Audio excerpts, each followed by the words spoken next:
This is an extract from Field Marshal Lord Slim's book, Defeat into Victory, which is his account of the Burma campaign.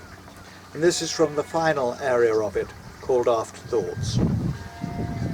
One day, as a young officer cadet, I was poring over the principles of war, listed in the old field service regulations, when the Sergeant Major came upon me. He surveyed me with kindly amusement. "Don't bother your head about all them things, me lad," he said. "There's only one principle of war, and that's this. Hit the other fella as quick as you can and as hard as you can, where it hurts him most, when he ain't looking." As a recruit, I earned that great man's reproof often enough. Now, as an old soldier, I would hope to receive his commendation. I think I might, for we of the 14th Army held to his principle of war. In these pages, I have written much about the generals and of staff officers, of their problems, difficulties and expedients, their success and their failures. Yet there is one thought that I should like to be the overall and final impression of this book, that the war in Burma was a soldier's war. There comes a moment in every battle against the stubborn enemy when the result hangs in the balance. Then the general, however skillful and far-sighted he may have been, must hand over to his soldiers, to the men in the ranks, and to their regimental officers, and leave them to complete what he has begun.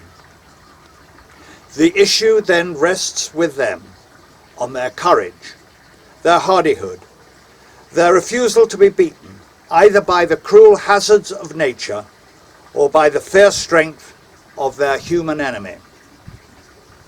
That moment came early and often in the fighting in Burma. Sometimes it came when tired, sick men felt alone, when it would have been so easy for them to give up, when only will, discipline and faith could steel them to carry on. To the soldiers of many races who, in their comradeship of the 14th Army, did go on, and to the airmen who flew with them and fought over them, belongs the true glory of achievement. It was they who turned defeat into victory.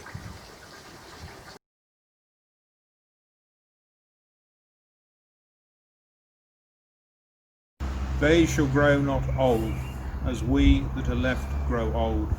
Age shall not weary them, nor the years condemn.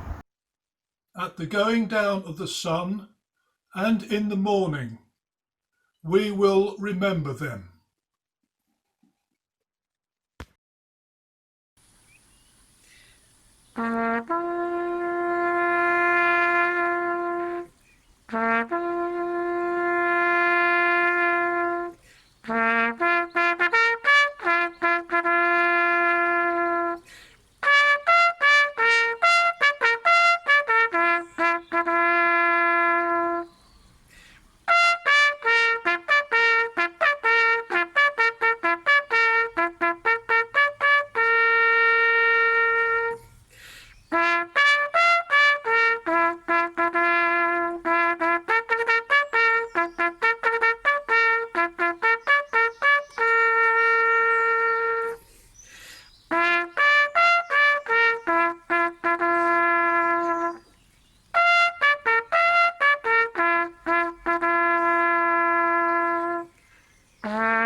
lady within it. So.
When you go home, tell them of us and say, for your tomorrow, we gave our today.